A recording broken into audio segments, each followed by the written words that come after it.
first album we put out was, we considered ourselves kind of a jug band. It was entirely acoustic. It was incredibly raucous, invariably fast tempos, kind of like a hillbilly shtick. It was good. But very different from what we do now. We had a washboard, we had a washed-up bass, a banjo player, and it was like just fast and twangy and drunken.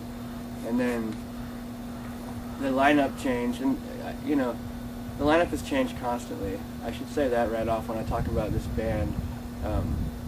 There's 3 of us that have remained through the years, and probably 10 people that have come in and out.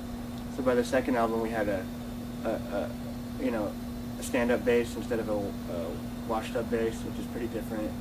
We didn't have a washboard player. It was sort of like, but we had some accordion, and it was more like it was just a little more.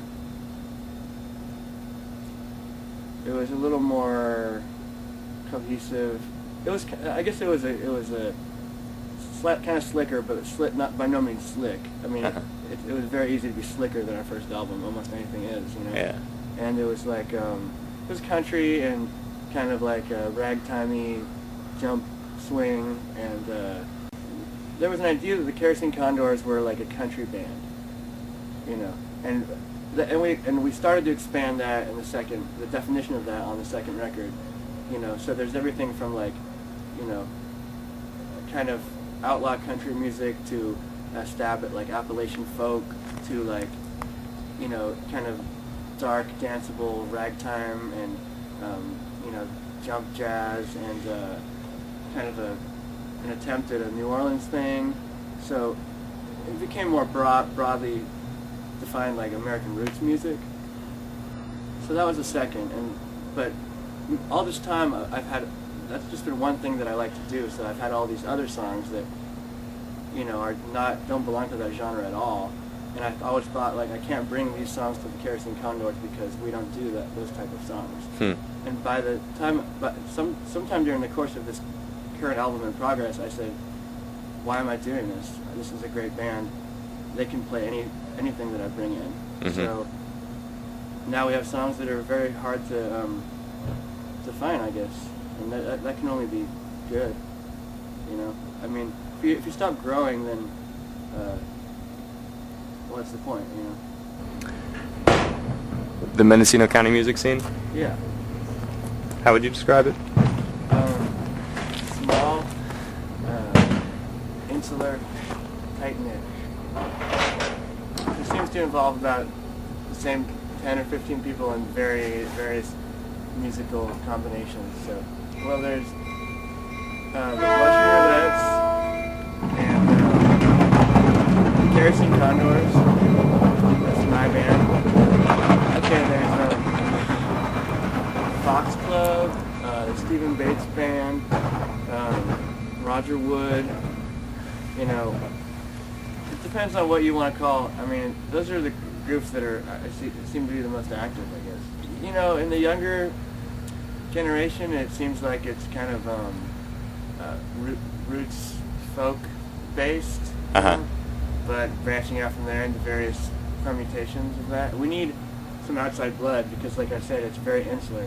Yeah. And I think one thing you have in bigger scenes, not even necessarily like Chicago or New York, but even up in like Arcata, because it's a college town, because you have like a lot of different bands sort of kind of vying for attention, an audience, some kind of success, trying to distinguish themselves from each other.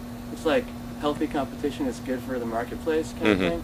Not to sound like a capitalist theoretician, but I think the same goes for art, maybe. And here everything's just so comfortable, it's so easy. We're all in each other's bands, and that's kind of beautiful. But it needs a little, kick in the ass, I think.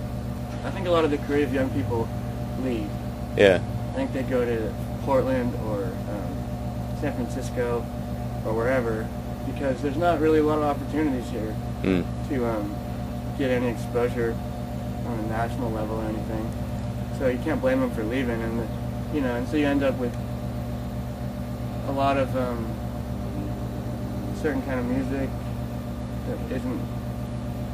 I'm not gonna badmouth anybody, but like white reggae, hip hop fusion and stuff like that. Very NorCal. It's very regional. It's not gonna. I don't know. I don't think it has a wide appeal.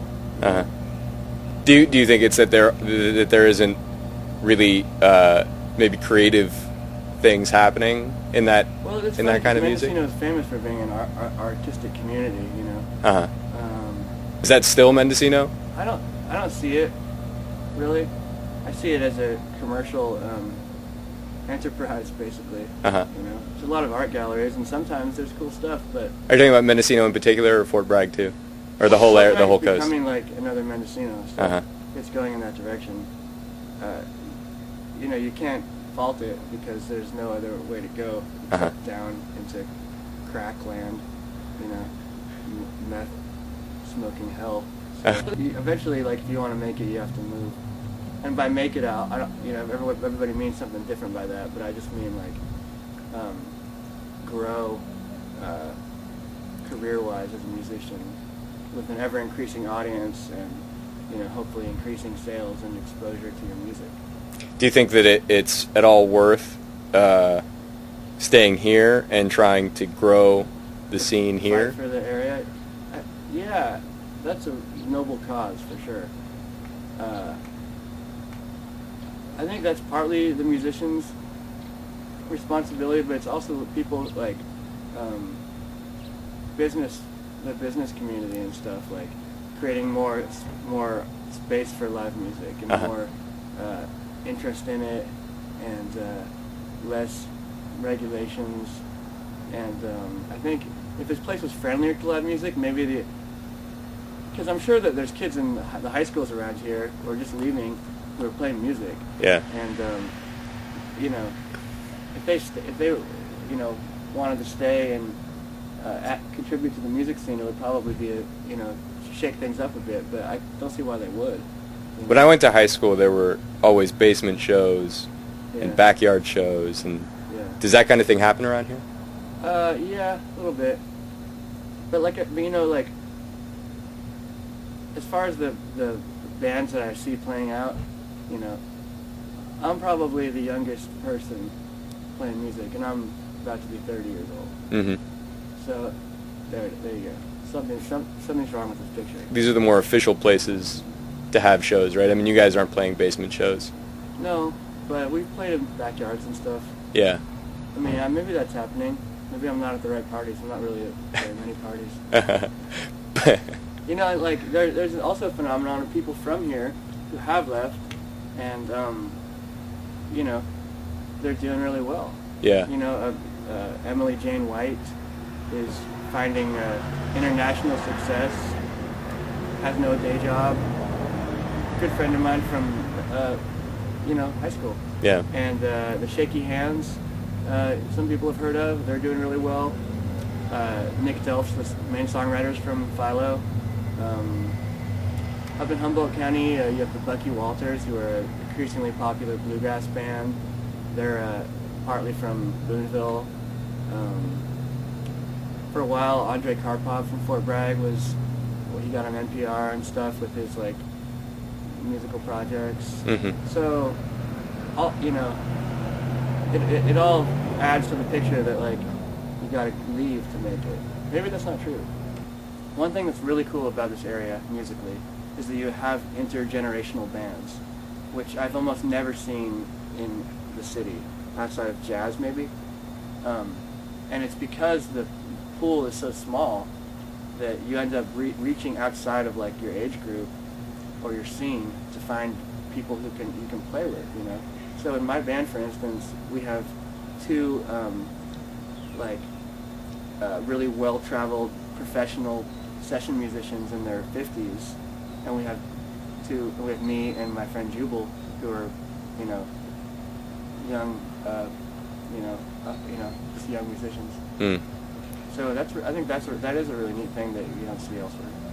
It just you don't go to a club in the city and see a rock and roll band with like 50-year-olds and 20-year-olds, Huh. and it's a shame because there's something really cool that happens there with the combination of like young energy and like the experience of older, seasoned players. You know. Yeah. I would recommend it to like if anybody like to the city kids that may or may not watch this. Like, go out, get out of your scene and find these guys because they're there and they're better than you.